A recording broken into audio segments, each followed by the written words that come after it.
Here we Wow. are, episode 8. That's insane. Like I'm not gonna lie. To this episode, I was a little bit more bored with than the last ones, but like only because it wasn't just non-stop action. Which is, again, weird because they front-loaded it with what could have been a much longer fight, too. For sure. And still an epic fight, but it's like, I don't think whoever is making the show understands pacing properly.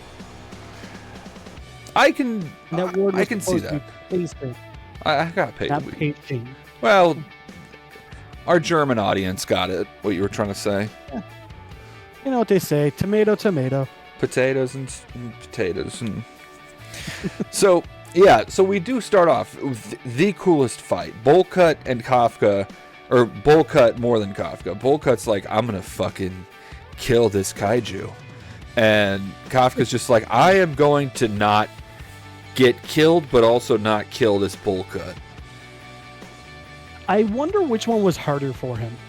Not killing Bullcut or getting not killed from Bullcut. Because that's the thing, like, until this specific episode, like, we've always been like, okay, clearly Bullcut's got, some badassery going on, but we haven't seen it. We haven't gotten to see it yet. This episode, okay, first of all, he moves so fast.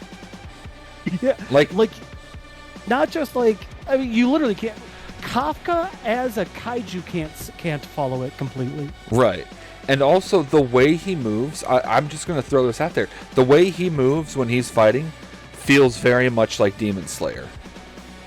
Yeah, 100%. Very, very fluid, very rapid. Absolutely Which, terrifying. if you remember, in a previous episode, was it in a previous episode? Maybe. Where, like, it shows Bullcut talking to his dad, and his dad, like, you use swords, you'll never be a kaiju hunter or whatever. I don't know if we've seen that part yet. Hey, you know what? Forget what I said and enjoy the coming episodes. Well, I mean, he even up front mentions, like, most of the other Defense Corps uses guns. I prefer swords. I come from a family of swords masters. Not just swords, but short swords. Yeah. Too. It's not even like he's got a katana, you know? No, they're oh my god, I used to know. At best, I would call these daggers. Let me see. I used to know the name of these blades. Short blades. The thing is, they're not because they're not it's not a tanto. The shape's off. Yeah, it's. Hold up, I'm looking this up because there's actually a website that has it. I'm fairly certain you could just Google, and I feel bad because I don't remember his name right now, but I'm fairly certain you could just Google his name and look it up on his wiki. Bullcut. Kaiju number 8. Hoshino. Hoshino. They're almost like Bowie knives. Kind of, yeah, like big ass Bowie knives. Yeah. Let's see, yada yada yada. But the other thing that we get from this isn't just like he's a badass fighter and all that, but also like how we get just another example of how much the suits help them. Because like the initial power up we see from him, like we see like all his muscles all of a sudden just get like crazy stronger. He's obviously able to move faster and he's more agile. Even his weapons, we notice at a certain point, get strong. Like the blades almost look like they're superheating at one point. Well, they are. I think that they were superheating, but they were also vibrating ridiculously fast. Yes. So not only everything about it. Awesome. Not only is he like a master with his weapon, he's also like the weapon just gets enhanced by it all too. And watching him move. He was moving so fast that Kafka couldn't see him moving. Yeah. Again, in his kaiju form. And like and also like the blades are so strong. Kafka's giving them straight attacks at angles that should be able to break them. Right. Doesn't even scratch them. Doesn't scratch them. So one of the things I love in a lot of anime, because this does happen in a lot of anime, is when you have characters that are so fast that the other characters can't keep up with their movements, right?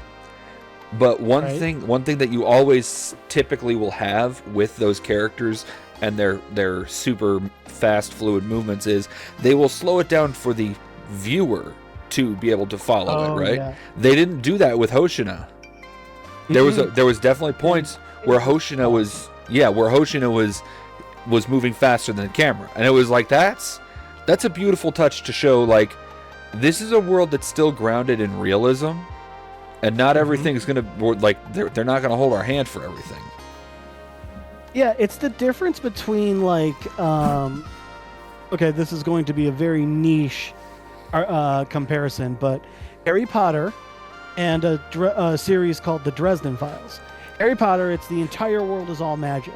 Right. The Dresden Files is a wizard, but he lives in Chicago. He literally just goes through his life, and yeah, magical stuff happens and everything, but like, the world is still the world. Right. And I far more prefer the latter. I mean, I do kind of like the idea of like being like the one guy that can't use magic in a magical world that just carries a gun. Gotcha. Mashal, I got you. Yeah. God, that's such a good one. That's such a good anime. I got to figure out how to make those cream puffs. I don't know what Mashal The is. food, not. It's an anime on here where it's exactly that. Okay. Everybody in the world has superpowers, except for one guy. But his father knew that he was going to be at such a disadvantage.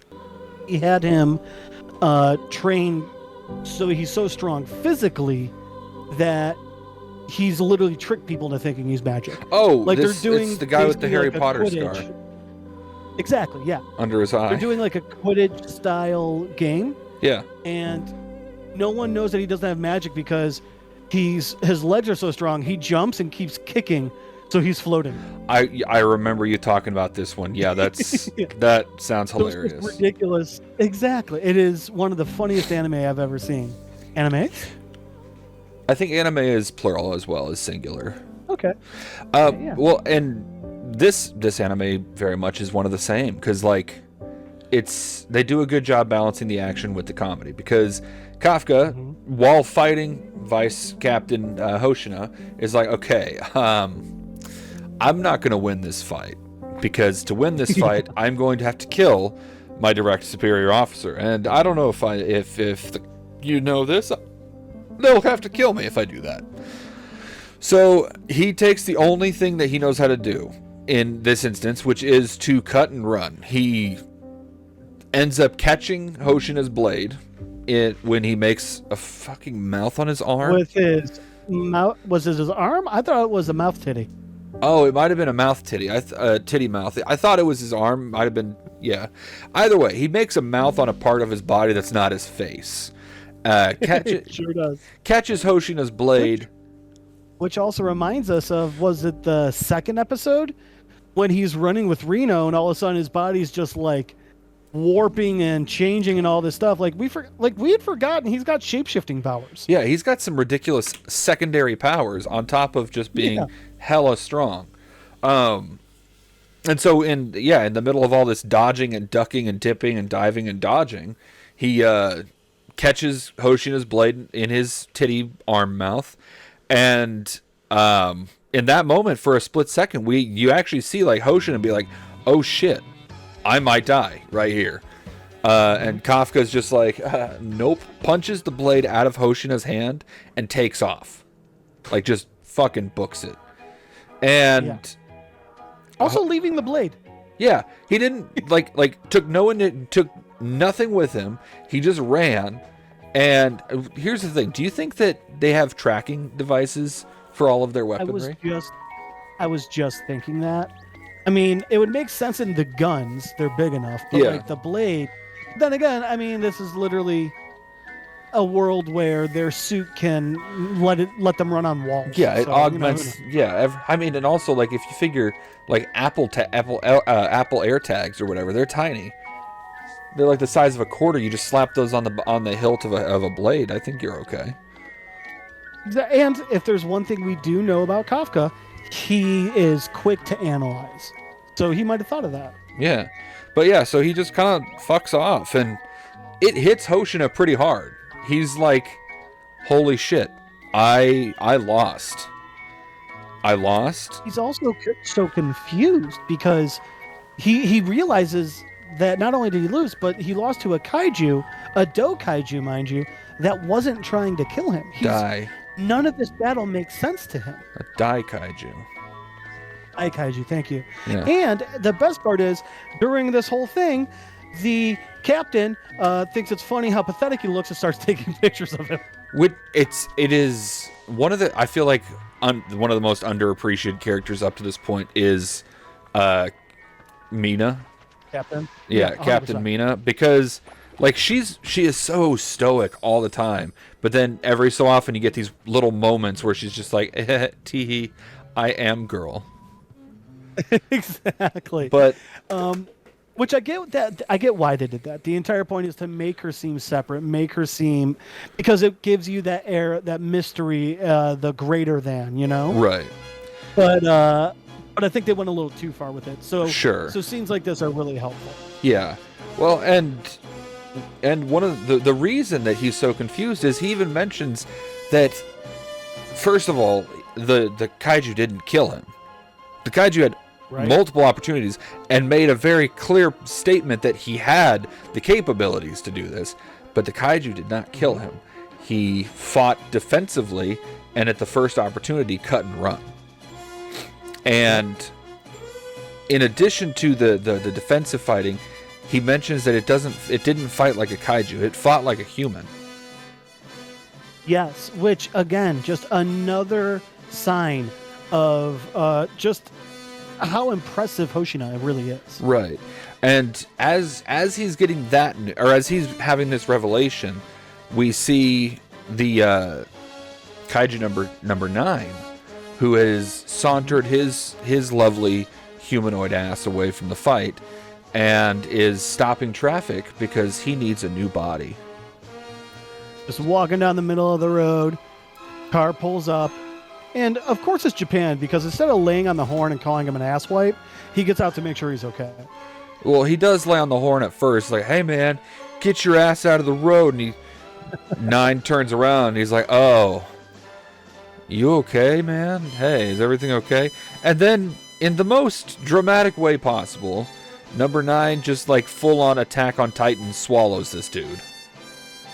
Yes, but I think something important is, before that, he tries doing his little finger blast, but it won't work because he's realizing, like, he's that like the fight with he's Kafka exhausted. That much out of yeah, he's exhausted. Yeah. And so, in addition to eating just random citizen number 1, he ends up stealing his form. Well done there. Yeah, you're welcome, man. He ends up stealing another instance where they can shapeshift. Right. And the thing is because he's so exhausted, he doesn't have full like control on it. There's a point where he's driving in Dude Bro's car and his head turns back into the mushroom shape, and he's just like, oh yeah, dang it, come on now. After looking like he's popping a bunch of tumors. Oh, those tumors were nasty. I was watching that, like, I was eating pizza rolls for lunch, not like Totino's pizza rolls. Angel made no, hold on. Angel made these wonderful, like, they looked like cinnamon rolls, but they were pizza, right? Fucking delicious. Croissant, or it was a special, like, pizza dough for it. And I was having that with like some dipping ranch. It was fucking delicious. I'm mad I ate all of them.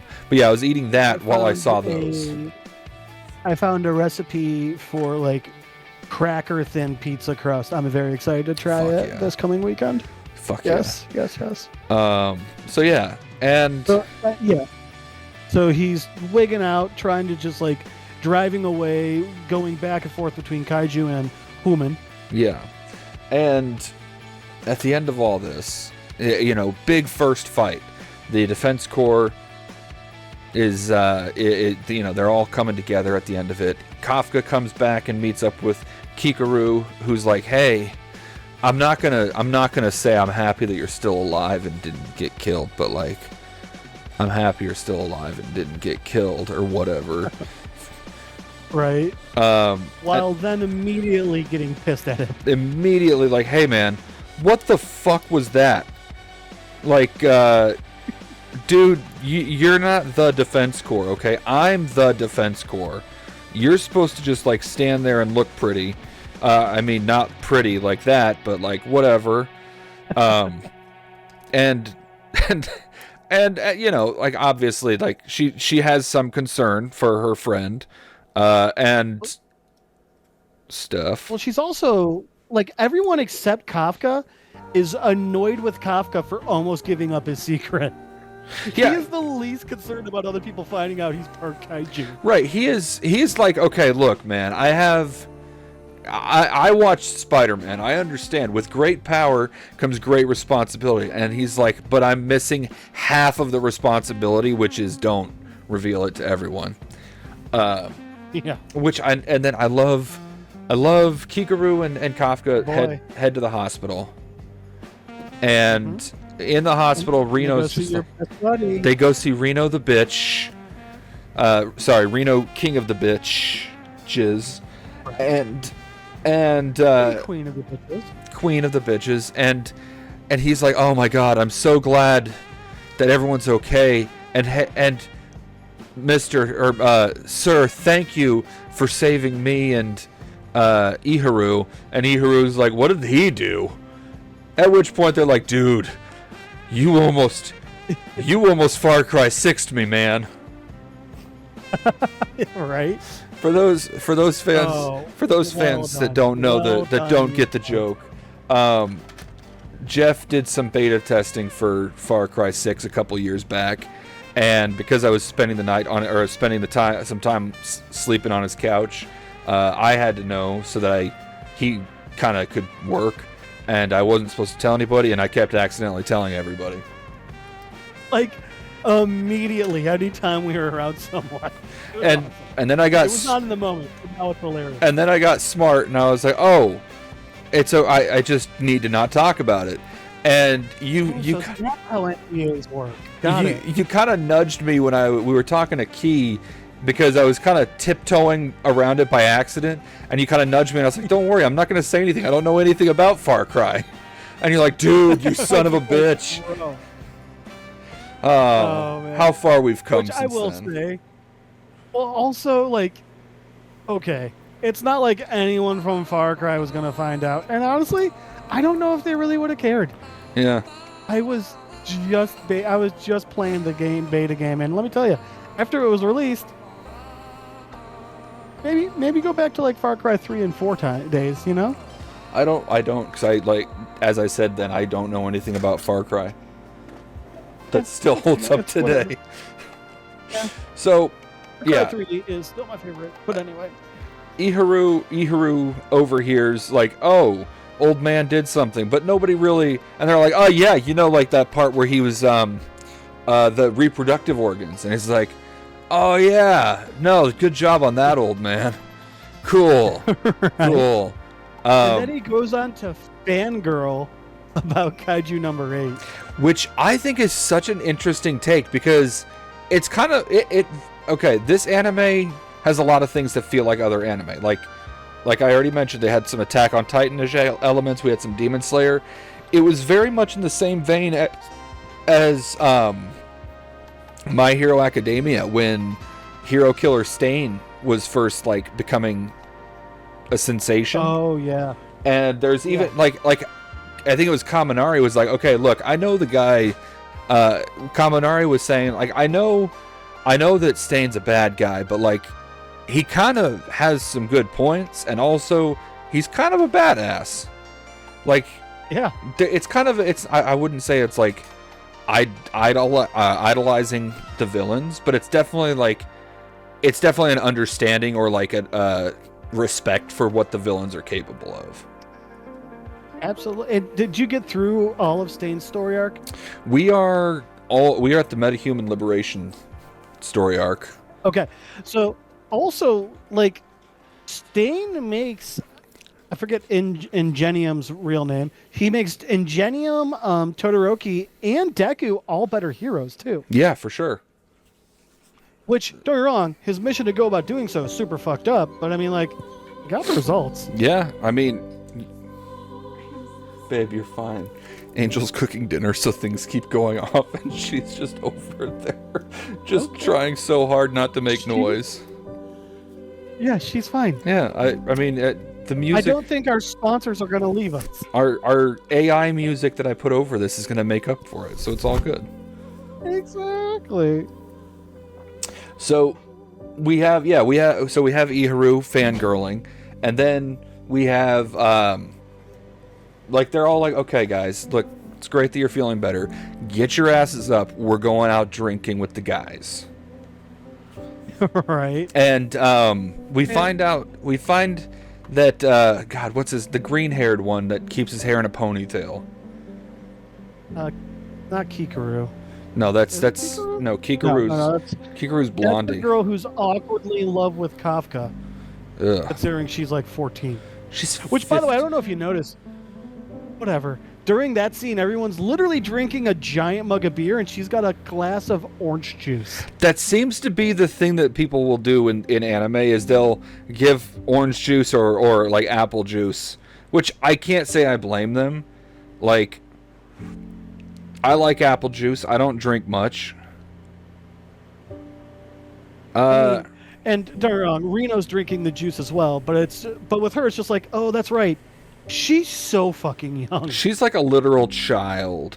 All right, so green hair ponytail. His name's Haruichi. Now we find out. Yeah, so as we know, the Defense Corps comes from all different backgrounds. Haruichi is like the Momo Yaoyorozu of this universe. He comes from he is obscenely wealthy, to the point that even Kikaru is like, yeah, he's really like rich, man. Like, he makes me look like a bitch. Yeah. And Kafka goes, no, you make yourself look like a bitch. And but so Kafka had asked Haruichi to like book a venue, get like a party set up to celebrate, right?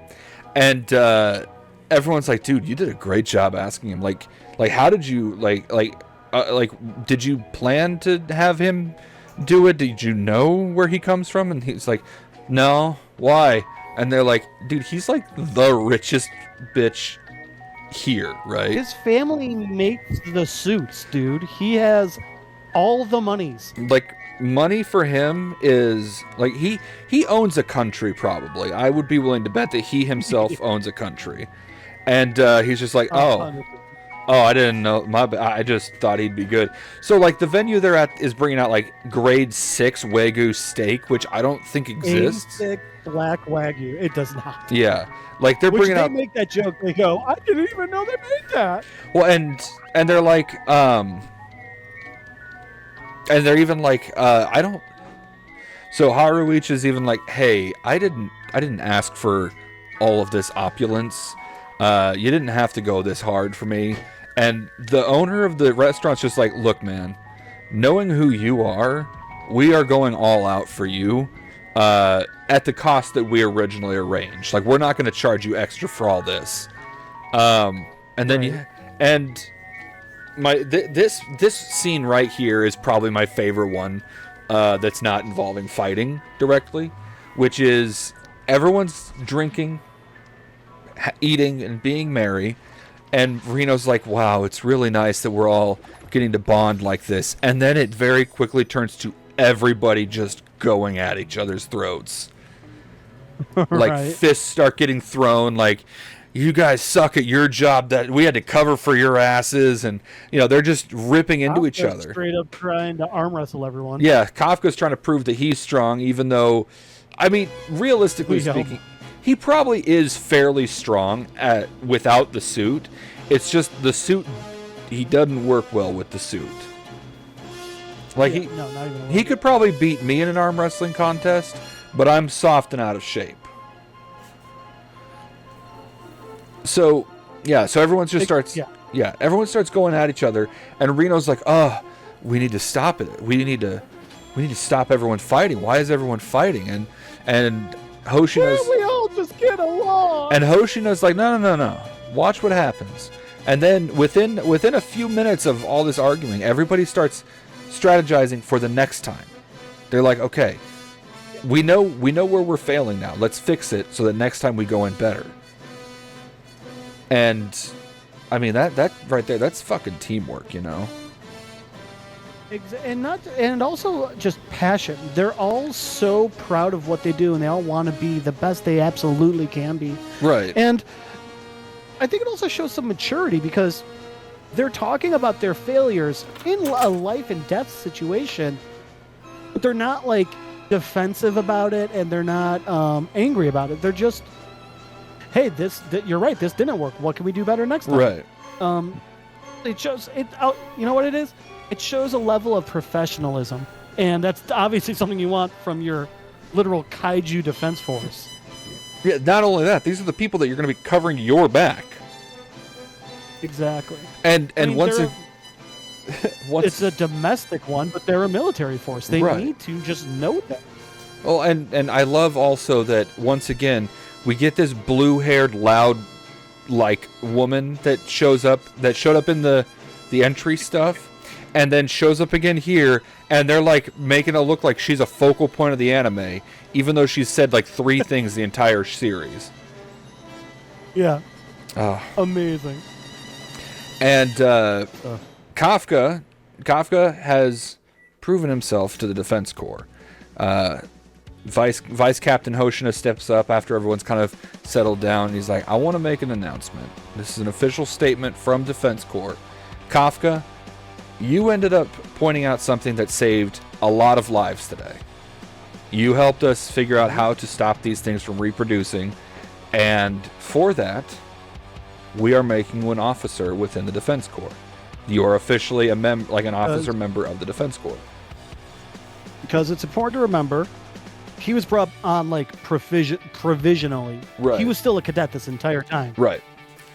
And where they were like, dude, you might be gone next week. Like, if you're improving, but you're not nearly improving well enough.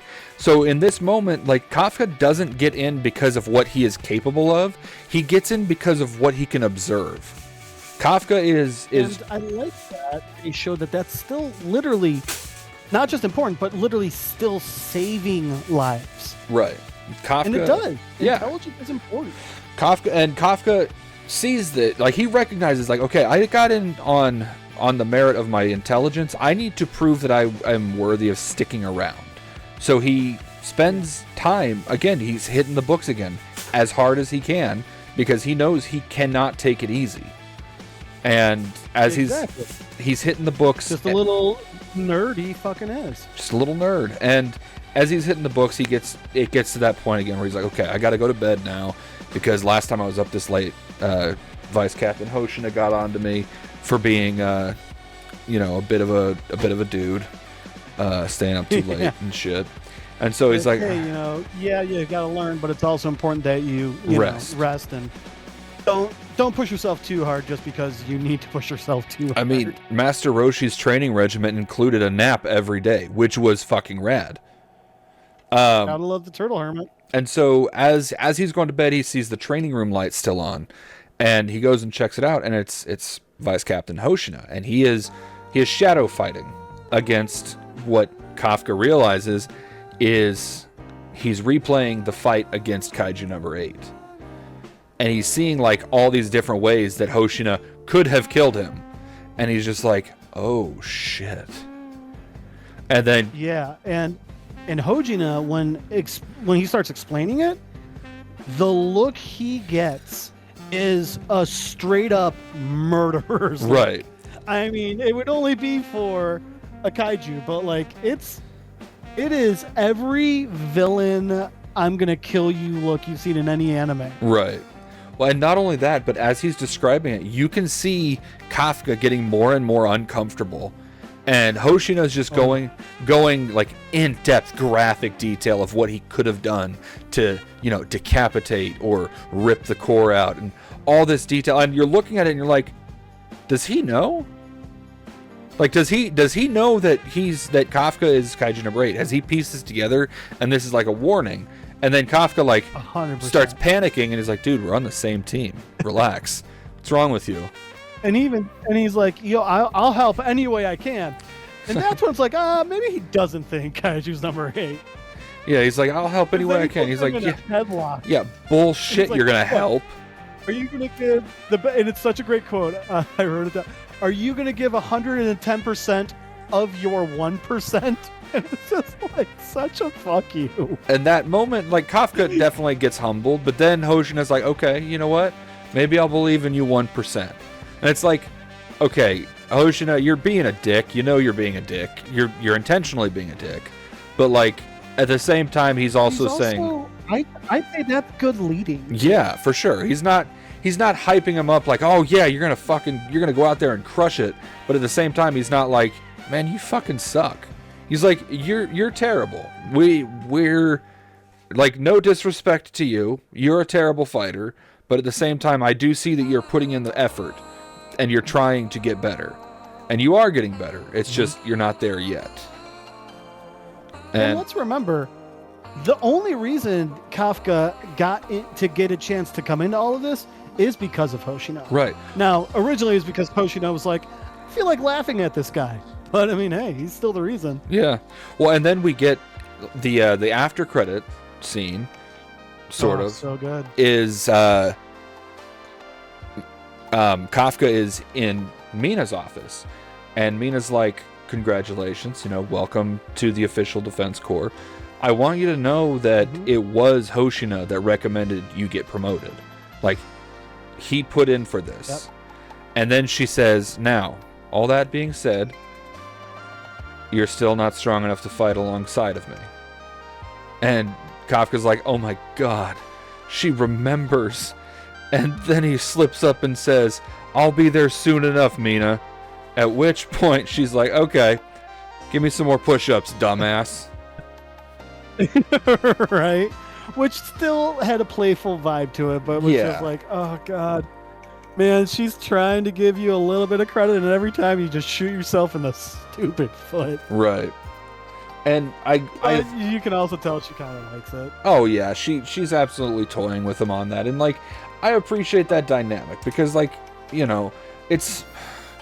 I'm so tired of those like childhood friend rivalry things that just turn immediately into like now they're side by side walking, together. Right. Like, he has to put in the work just like she did. We get that. She just happens to be better at it than he was.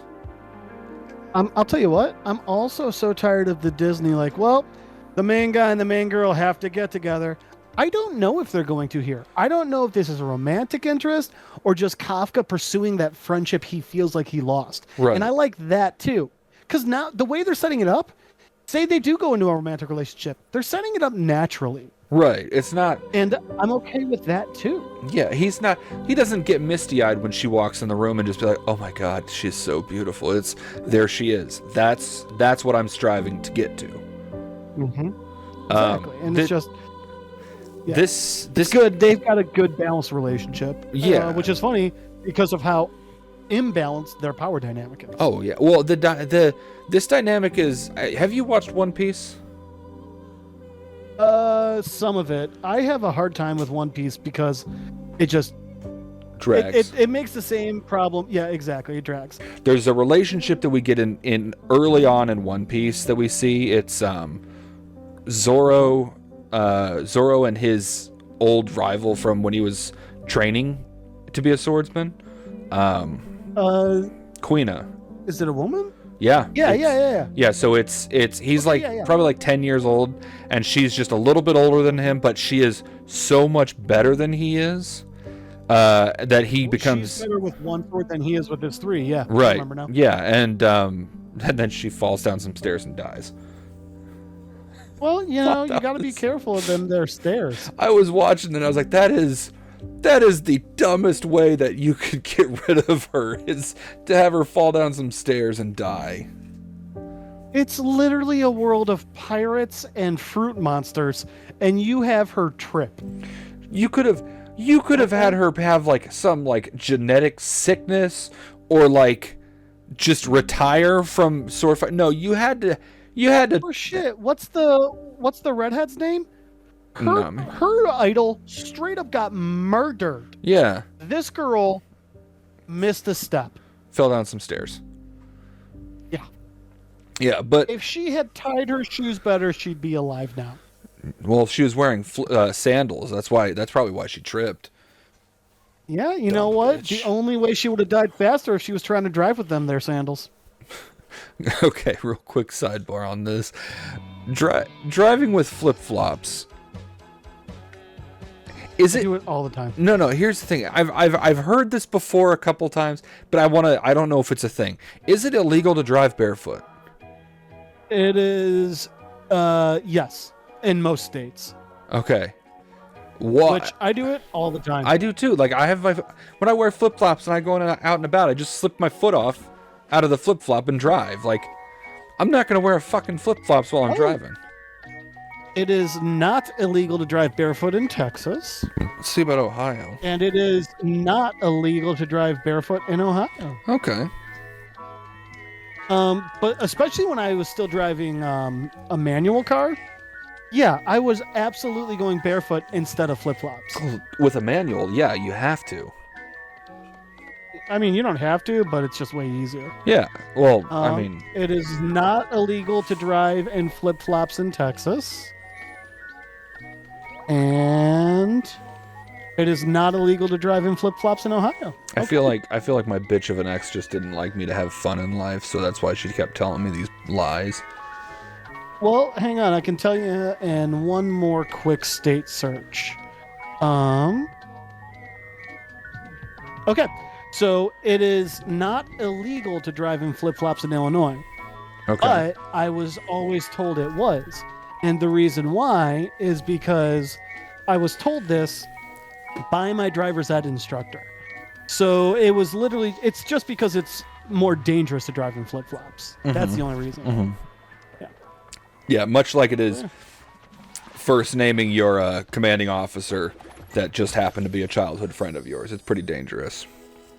Yeah, it's not the smartest move. And you see that you like it's that. You see how man. You see how I looped back around. That was pretty good, right?